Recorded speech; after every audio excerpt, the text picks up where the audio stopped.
Hi, guys, and welcome to the horror room. Just hang in with me. We're almost there. We're almost through this awful month of awful movies. But it's only going to get worse before it gets better, and no movie is a bigger example of that than Seed. If you've never heard of this movie, consider yourself kind of lucky. Um, but I'm about to ruin that by telling you about the movie.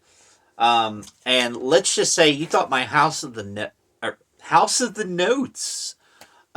the Dead notes were bad. I've got 2 pages,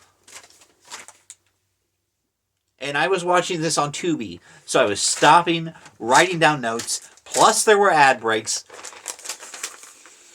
Let's begin. Um, so Seed came out in 2007. I don't have any other movie references. Um, but I mean, do with that information what you will. Now, we're going to talk about the film, but first we have to talk about the intro to this movie.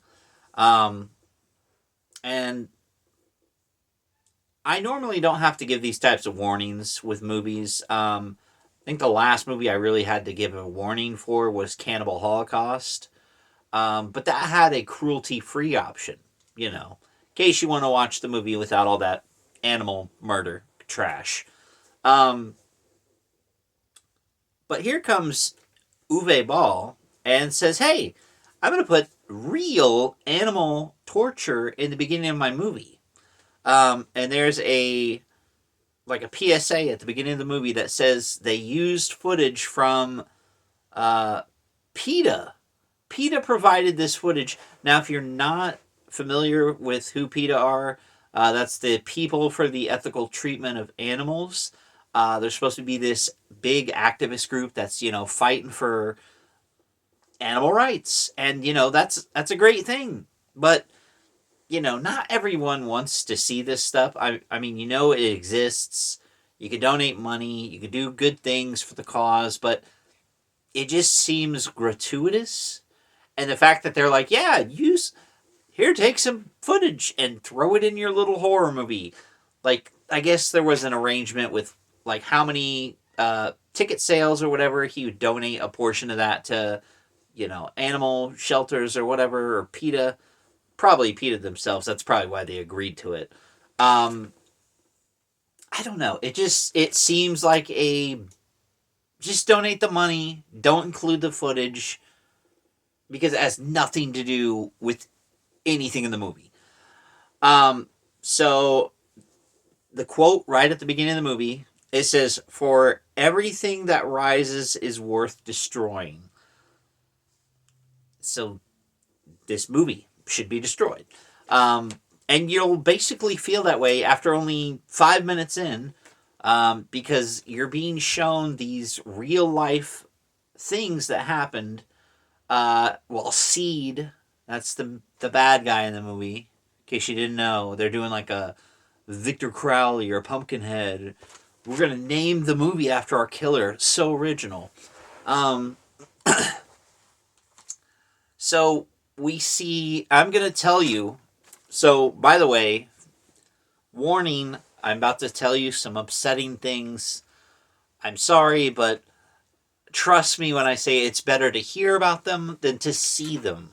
Um, so there's footage of a farmer slamming a pig on the ground, like by its legs. It's like a smaller piglet, I guess. I don't know. Um, there's a dog that, at first glance, you're like, what is going on with this dog? And then you realize that it's been literally skinned. And there's like pieces of its fur around its paws and its face. And you can tell this poor dog is like terrified out of its mind. Um, there's footage of a dog being hit over the head with a pipe. Come on, like this part of the movie was the only thing I remembered is this bit of footage, and I didn't even remember it was being this gratuitous until I rewatched it. Um, and I guess there's some cuts of the movie where they still show it, but it's blurred. And I'm like, just take it out of the movie. It doesn't need it. No one in the history of liking horror movies. I mean, if it's a fake scene, whatever. We've seen Michael Myers kill a dog, but it's off screen. It's a trained dog. It's not real. Um,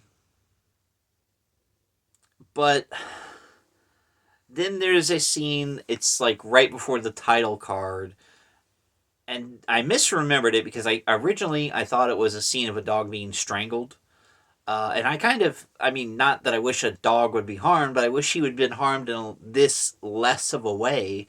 Because what happens is there's a guy stepping on this dog's throat and like chopping his leg or his tail off. And this is real. And then he like puts both of his fucking feet on the dog's neck and head. And it's fucking awful. So if you can make it past the intro, or if you can skip the intro, which I would recommend. I mean, I wouldn't recommend you watch the movie anyways, but here we are. So when you get past all that bullshit, then we're met with a little thing to read that says it's a state law, apparently. I didn't check to see if it really was, but I could see him doing something stupid like this. If a prisoner is sentenced to death by electric chair and he survives 3 jolts of 15,000 volts each for 45 seconds, he must be set free. I gotta say, that's a pretty stupid law, if that's a real law. I don't know. So they show us that, and then they cut to our lead villain, Sam Seed. Ooh, such a scary guy. He's so edgy. Apparently, he's murdered 666 people in 6 years. Wow. It's very edgy. So they try and execute him, but it didn't work. The executioner guy's like, this is the last time I'm doing this. He's like all nervous and stuff, and the warden's like, well, don't worry about that. We'll figure something out or something. And then it jump cuts from that to a scene of like a happy bus, and there's a detective. You discover later that he's like the detective or whatever. But he's on the bus, and he sees this lady with her baby, and oh. But then he sees Seed sitting on the bus, and Seed. let me say, like, if anybody tried to get on the bus looking like this dude, I don't think anybody would stay on the bus, let alone let him on the bus. But he's dressed in like overalls and a plaid shirt, so he's got the typical good old hillbilly look down, and he's wearing like this cloth bag mask. So yeah, he's just sitting on the bus, and the detective's like, doesn't anyone see? So you're obviously like, oh, this is a dream. But so the guy is like trying to tell everyone, like, hey, it's a murderer, it's a guy. And Seed gets up and walks to the lady with her baby, and the lady like here you go, hands him the baby. This is the only other scene I remembered because it's so funny. It cuts away really quick. Maybe it doesn't if I think there's an unrated version of this movie. I watched the rated version. I used to own it, and I got rid of it because the part at the beginning with the dogs. But maybe in the unrated version, it shows more. It lasts a little bit longer. And I'm noticing... Oh, yeah, I need to put that up. So he like takes this lady's baby, and the poles that they have on the bus where you can hold on to it if you have to stand, he just and as soon as the baby hits the pole, like the guy wakes up. But I was just like, man, someone, if there's the uncut one where it shows it, just add someone throwing an empty Pringles can. Dun, dun. So anyways, so then it cuts back to, this guy. He's like, oh my gosh, having all these things, these nightmares about Seed. We cut to a little earlier before Seed is to be executed. And I think they're asking him, like, oh, do you want to see a priest? Do you want to say anything? Do you want a last meal? And, obviously he doesn't respond. But you know what? Even after the lightheartedness of that stupid scene with the baby, I was still, like, feeling like, ugh, that dog scene, man. And I wanted to do something nice for you guys because I know probably just hearing about it was pretty awful. So I decided to ask good old Chat GPT what Seed would have for a last meal. And Chat GPT was like, well, because I said, this character from this movie, what would he have as a last meal? And Chat GPT was like, well, he wouldn't have a last meal. And I'm like, okay, but what if he did? Work with me. So this was what Chat GPT came up with. And I just did this for fun. I know a lot of people don't like AI, but I just thought, hey, let's lighten the mood with some stupid computer's thoughts about this character. Chat GPT says that Seed would get something deliberately mundane or insulting, a plain sandwich, stale bread, institutional food. This would be Seed rejecting the ritual, signaling that even his execution isn't special. So that's what it told me when it originally said, well, he wouldn't get a last meal. He doesn't want one. And I said, well, what if he did? What if it was a 3-course meal?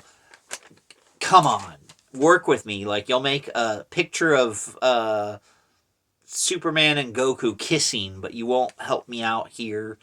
Not that I search for anything like that. I mean, it's an example. Yeah. So, it also said he would eat raw or unsettling food like raw meat and eggs. I mean, eggs are raw, but, like, I don't think anybody's going to get that grossed out if you're eating a raw egg. Or something bloody to provoke disgust. But then I finally convinced ChatGPT to play along.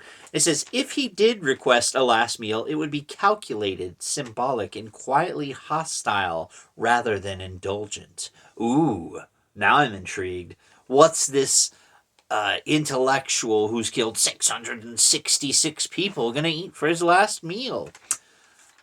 For the starter, and this is a very eloquent meal, sort of. For the starter, he starts with steak tartare with quail eggs and capers. I'm not sure what the fuck a caper is, but I'm guessing it's gross. For the main course, he would have a rare filet mignon with blackened crust, so like basically burnt and bloody. Charred bitter greens, a plain roasted potato, and a red wine reduction. So it sounds like a burnt ass ruined like date night. And it says for dessert he would have a dark chocolate torte. Okay. And ChatGPT summed it all up and said it's a last meal that says, I'll play your game, but I won't give you the satisfaction. And that is literally what AI said. That's super cringe. Okay. So now that we're done with that, so we cut to the inside of a police station. They've been sent this tape, and on the tape it shows it's basically like a concrete room, and in it, Seed likes to trap things and let them starve to death and then decay. We're shown what I think is a roach, like a cockroach, laying there, and it like decays and turns to mush. Then we're shown a rat. Now, granted, at this point in the movie, you're suspicious of all animal activity, but everything from here on out is just part of the movie. And I will talk about the special effects guy a little bit here in a second.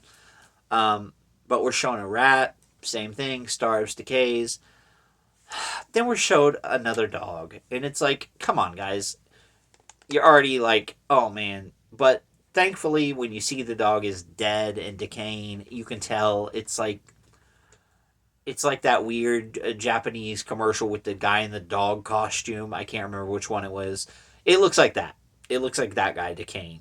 Um, then they show a baby, and you're like, are they really going to show a baby decay? And they do. I mean, you can tell it's fake, but it's like, hey, I'll give you credit where credit's due. They had the balls. Um, Not that, they didn't have the balls earlier to show real animal torture, so good job. Um, so then we're seeing the cops. They're in two separate squad cars. They're going through the woods. They've found out where a seed is located, so they're going to get him. And this is, of course, before the execution. We're showing everything being led up to it. The movie kind of jumps around where it's like 1 minute it's at the execution, 1 minute we're seeing like them getting footage. So Uwe's trying to like do a Pulp Fiction thing where he's telling the story out of order, I guess.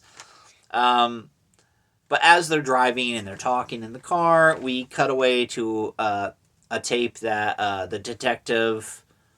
Did I even say the detective's name? Um, Matt Bishop. I didn't say his name. I should have when I started talking about the dream sequence. Anyways, so we see footage of Matt watching another tape, and it's like a woman. She's missing one of her eyes. She's like upset and crying and screaming at the camera. And he's like sitting there like, oh. Like he's really letting this get to him. And I get it. If you saw a dog and a baby and all this shit, you'd be like, oh, this is fucked up.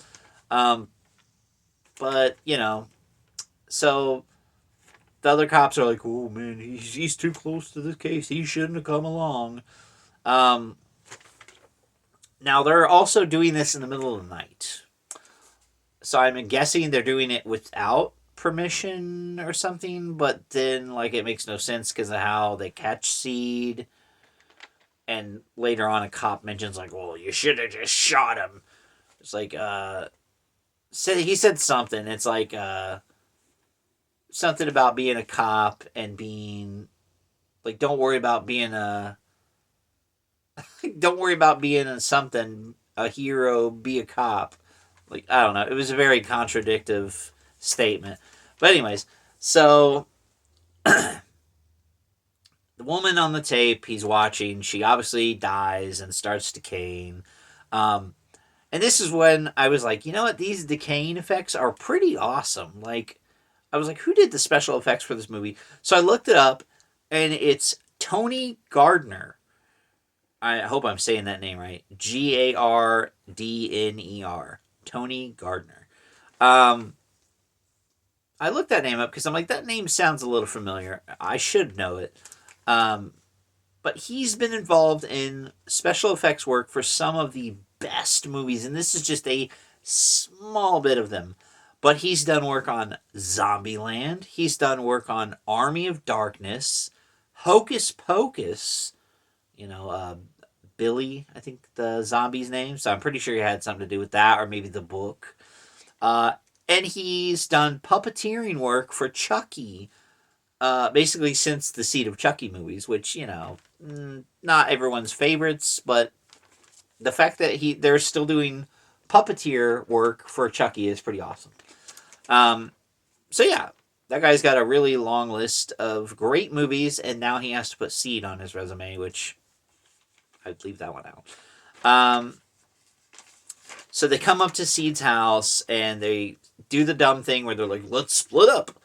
And one of the cops goes into the basement, and he sees it literally looks like a blonde wig sitting in a chair, and of course he does the dumb thing, and he turns it around, and it's like, it's a corpse with a full head of hair still, and it triggers this, like, Rube Goldberg, I think that's what I'm thinking of, the name, the intricate trap that basically swings a pickaxe down into the side of his head. So So very Jigsaw-like, at least in this one instance. So yeah, I mentioned they're there at night, and it's super dark. It's hard to see at all.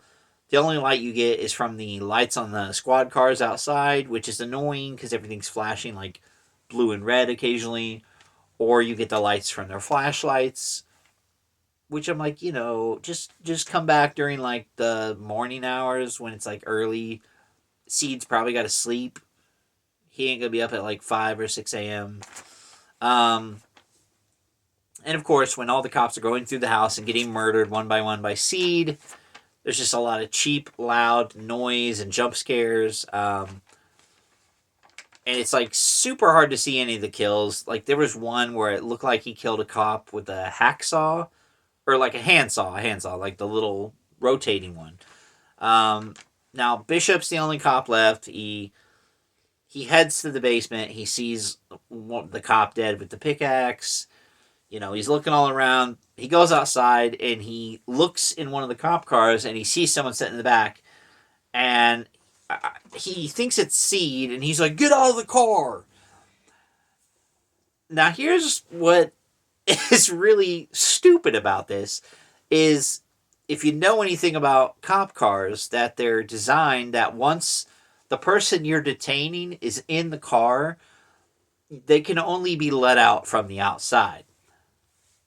So this person that's, whether it's Seed or anybody else, wouldn't be able to open the door even if they wanted to. It made me think of the Poughkeepsie tapes. The scene where the Water Street butcher picks up the hooker and he says, "Oh, well, you'll have to get in the back." And she gets in the back and he does that to trap her. Because once she's in there, he can say whatever he wants, he can do whatever he wants, and she can't escape. And she's like, "Please just let me go." So that whole scene just was stupid. But obviously, he goes around, opens the door. It's not Seed. He's like put his mask on a body and dressed it up. Like he has extra pair of overalls and shit.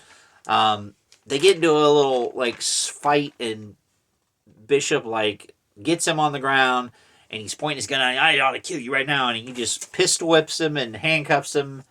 So that's how we end up with Seed in jail and on death row and all this. We see a scene that's like Seed is about to be raped by prison guards. Thanks movie, as if this movie wasn't horrible enough.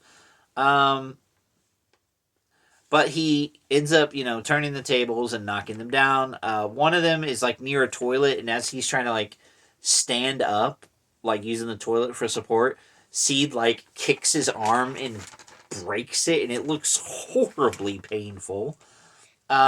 He stabs one of the officers in the eye with, I'm assuming, one of their pins from their pockets. And the last guy, he's like calling for help, like, guards, like, aren't you the fucking guards? Isn't that the whole point? You guys are the only ones there, so that's why you're trying to rape this hillbilly man. He gets his head kicked through the bars, like he just like, and it looks a little digital, but so far most of these special effects have been pretty good, pretty top notch. Well, till we get to later in the movie. We see that I think it's the warden, it might still be the detective, someone's looking through articles of paper, and there's a mention of a kid that survived a bus explosion crash thing, and I guess this kid grew up to be Seed. Why that information's relevant, I don't know. They don't really delve into anything like why Seed does what he does. We see Bishop heading to this island prison where Seed is being kept, so I guess Seed's in fucking Alcatraz. They try and execute him the first attempt, and I gotta say, the overacting is like on full display. This guy is like it's it's embarrassing, to say the least. Hold on. I hurt my throat pretending to be electrocuted. Woo. I'm acting. Um, so they do it once. The doctor comes up. He's like, oh, he's still alive. And the guy, the executioner, he's like, oh, I didn't want to do this shit. They do it again. And this time it's like so over the top. Like there's blood coming down. And I get it. These things happen. If you've seen Faces of Death, but it was a recreation. So this one is like ridiculously over the top. But so this guy's sitting there. He's got like a cloth over his face. He's got blood everywhere because I'm assuming his eyeballs exploded or something. The doctor comes out, listens to his chest, turns to the warden, and literally, this is exactly the tone and the volume of what he says. He says, heartbeat present.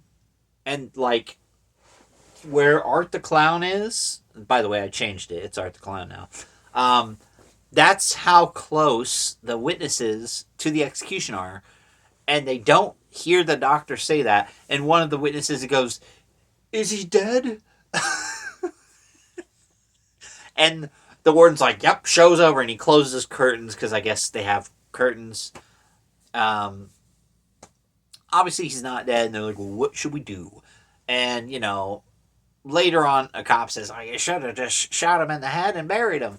But in my mind, it's like, well, if this guy survived, I mean, getting shot to me would be like the low level. Surviving an execution, electricity, that's a little above getting shot, 15,000 volts for an extended period of time, bleeding out your damn face like a damn, dead dog. Maybe that was the point of that footage. So yeah, if it were me and this guy's still kicking, I'm cutting his damn head off and I'm going to bury the head and the body separately. Hell, cut every piece of him off. Ship him to the different parts of the world. And I've always said this, like, when it comes to certain killers, like, I always said that about Michael Myers. And then they did it. They cut his head off, and that's how he died. Resurrection doesn't... Halloween it? Get out of here. Anyways, so... Blah, blah, blah. Where am I at? This is a lot of notes. We're near the end, though. Don't worry. So, blah, blah. Prisoner. Oh, yeah. So, after they bury him alive, because that's their solution, is to bury him alive, the warden is walking through the prison, and somebody in the prison's like, calm as a bitch. You're gonna be in trouble for what you did, buried him alive. And I'm like, why do they care? Like, is he like the top inmate there? Everybody loves him, gets along with him. Like, you'd think that Seed would be in like solitary confinement because seems like a killer who doesn't discriminate. He's killing dogs and babies and women and bugs. Like, don't put him in a jail cell with like a fucking tax evader. He's gonna rip his arms off. So anyways, then we see Seed escape from his buried plot from like he's fucking the bride from Kill Bill. He doesn't go get a glass of water, so points lost. But then it shows him going after the people who tried to kill him. He electrocutes the executioner. Ho ho! Oh, what an original thing to do. The next one is pretty funny, though. We see the doctor at home, and the doctor, the one who pronounces that he's still alive, this guy's whole vibe at home is like very creepy. He's got like the Jeffrey Dahmer look, like even more so than I do. He's in bed and he turns the lights off, and I'm like, if this were me, he'd turn the lights on and Seed would be like laying next to him. But that's not what happens. He like leans over his bed like a little kid and looks like he's about to look under his bed, and then Seed pops up like a fucking Jack-in-the-Box. Peekaboo. And I think he's still wearing like bandages or something from when they electrocuted him, but like, why would you bandage him up? I don't know. He could be wearing face paint. He could be dressed up like a damn juggalo for all I know. And then we go to the warden's house, and the warden is, doing what any sophisticated man of the law would do. He's smoking a cigar and reading the Bible, like a good Christian ought to. He hears a doorbell in the middle of the night, goes to answer it, and Seed like runs him through with something. And I tried to pause it and see what it was.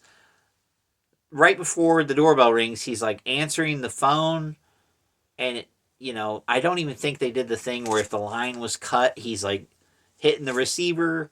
So maybe it was part of the telephone pole. I don't know. It's very unclear, but the warden's dead. He's pinned to the wall like Michael Myers pinned Bob to the wall.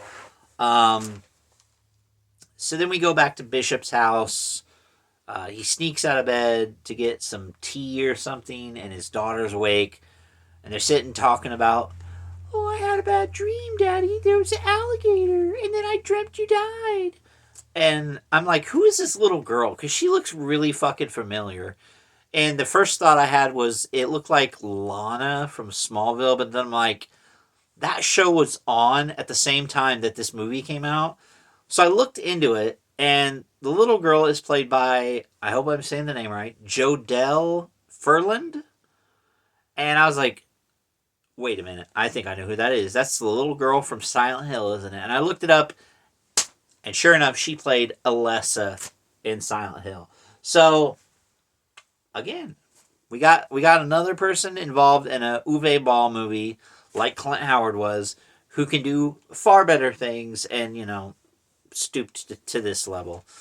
So then Bishop finds out that Seed is like on the loose. He's back from the dead, even though he wasn't dead to begin with.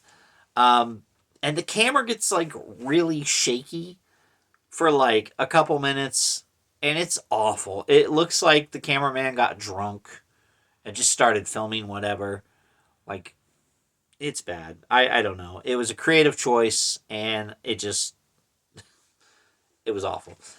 And then we're like finding out that, Seed's torturing people since he's escaped. He's got a random woman tied up, and this scene goes on for far too long. He has this woman tied up, and she's pleading. He's got this little, it's like a handheld axe. It's got like the mallet on the one side, like a meat tenderizer, and like a little axe on the other side. And he's like walking around her going, donk, like just little whacks, like bop. And I was like, man, if I edited this video and put footage in from the movie, I would definitely add like cartoon sound effects there, because it starts off pretty funny, and I think it was hilarious. But then it gets super cringe, and not because it's like, oh my god, it's so shocking. Like, he hits her 36 times, and about, I'd say into the 20th hit, her head completely turns CGI. And, like, my girlfriend was sitting in the room. She wasn't really watching the movie, but I was like, baby, you got to see this. Look how horrible this is. And she was like, oh, like, wow. It's really ridiculous. Like, it's like if you find a dead body in, like, a game that you're playing, and you're like, oh, I'm going to hit it, and it barely moves. Like, maybe the physics are messed up. But then to top it all off, he stabs her in the head with the handle of the axe. Not decapitation, not beat her head to a pulp because it looked bad enough. So, of course, Bishop is like the only person left at this point. He's like, we got to get cops to watch my house 16 hours a day. I don't care. And as he's saying that, you see Seed strolling up to his house with a big old fucking duffel bag, like he's going to go to Planet Fitness. In the middle of the day, right past a cop car, just strolling on in. And then he sends a tape to Bishop showing, like, hey, look, this is your house. I know where you live. So Bishop freaks out, runs. Well, doesn't run home. He gets in his, like, weird brown car, which I almost forgot to mention. He's in a hurry, obviously. He pulls one of the little siren lights on that you can attach to the top. And it starts doing the siren. Now, I could be wrong, but I was under the impression that only if you had a cop car, because they have different switches and stuff, one of them being the siren. Maybe this is a modified car, maybe it has a siren included, but I don't know. It just felt weird. It looked weird. So he sticks it on the top. It starts making the sound. He goes off. He gets home, and I gotta say, this was the only cool part, in my opinion. Everything else has been kind of funny or like, oh, that's interesting. That's neat. But this was the coolest part. He walks in the bathroom, and his bathtub is filled with just random body parts. I'm assuming of some of the cops that were there to protect his family. Maybe that's what was in the duffel bag. He brought his own body parts. I don't know. And he brought this big tree sawing axe. So I guess he was like, oh, I'm just gonna do it here and leave it for him to see. Now, obviously, Seed has his wife and his kid, and the detective. I can't even talk. The detective says, "All right, I'm going right back to Seed's house because makes sense that it'd still be up. Hundreds of people died, and people wouldn't want to burn that place down, just like the Myers house." What do you mean they took it? No. Anyways, so Bishop goes to the house. He goes into a room without thinking and gets locked in the room. And in the room, there's a TV and a camera. The TV, he turns it on, and his wife and daughter are in there. They're held up, and they're crying, help us, help us. And Seed comes in the room, and he's got a power nail gun, with the cord and everything. And the wife's like, he wants you to shoot yourself. And he's like, oh. He's like, I'm not going to do that. I'm not going to kill myself. Why don't you come over here and you do it, buddy? Because I didn't shoot you. Remember, I could have shot you. I could have killed you. But I let you live so you could almost get raped in prison and electrocuted and buried alive. Wait, now that I'm saying that out loud, does not sound good at all. So he's like, I'm not gonna do that. Just let him go. And Seed's like, well, he doesn't think I'm serious, so pop, kills his wife. So he's like, okay, I'll do it. You just gotta let my daughter go. And he shoots himself. And then turns out that his wife and daughter were in the next room. How did you not hear them screaming through the walls or crying or the sound of the nail gun? Little unbelievable. But Seed drags his daughter into the room and literally puts her in there with her dead dad and closes the door. So we can assume that this is the same room where he leaves things to decay. And he's going to film, whatever happens to the little girl now. Maybe she's going to eat her dad's body. I don't know. So yeah, there you have it. Well, with House of the Dead, after I watched it and I made my notes, I decided I'll put them in the movie because I may want to, revisit those notes for some reason down the line. I don't own Seed anymore, and I thought about getting it for the review, but, I don't want to own this movie. I think out of all of them, as much as I like some parts in this movie, as a whole, it does not really work for me. It seems like they're trying to create a new slasher villain or serial killer villain, whatever. And there is a sequel to this. Ugh.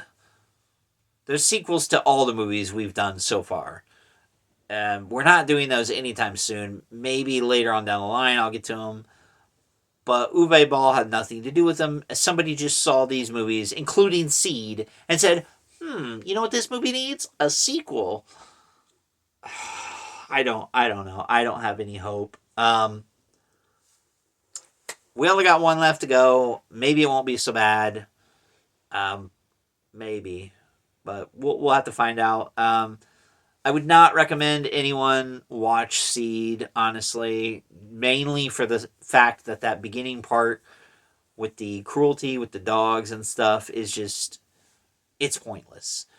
whatever statement they were trying to make, comparing like animal abuse to humans mistreating each other, or I don't know. It's just it's stupid. Like obviously, if you're against animal cruelty, that's great. Donate to a cause. Do some work to help animals, but don't go showing people like, hey, look, do you know that this kind of stuff happens? Because people know. Nobody wants to see that. Like, just do the good part. Don't show the bad. Anyways, so uh, I thought I was mad at Uwe Boll for House of the Dead, but this movie really gets my blood boiling. So there you have it. Seed. Wow. Oh, and a fun little fact that this movie used to come with a demo, or maybe it was the full game.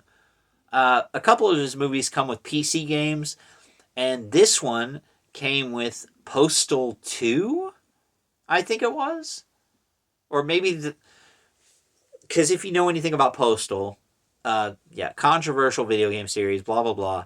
Uwe Boll did the Postal movie. Yeah. We're not reviewing that. That's not a horror movie. I mean, it's a horrible movie, but yeah. So, cool. Thanks for the free game and the, stuff that I can't unsee. But this video's gone on way longer than I thought it would. Let's get out of here. Thank you for sticking around if you did. And hopefully you'll come back next week. We're going to be done with this for a little while. And hopefully I've convinced you that Uwe Boll so far has made some pretty awful movies. But thanks for watching, guys, and I'll see you next week.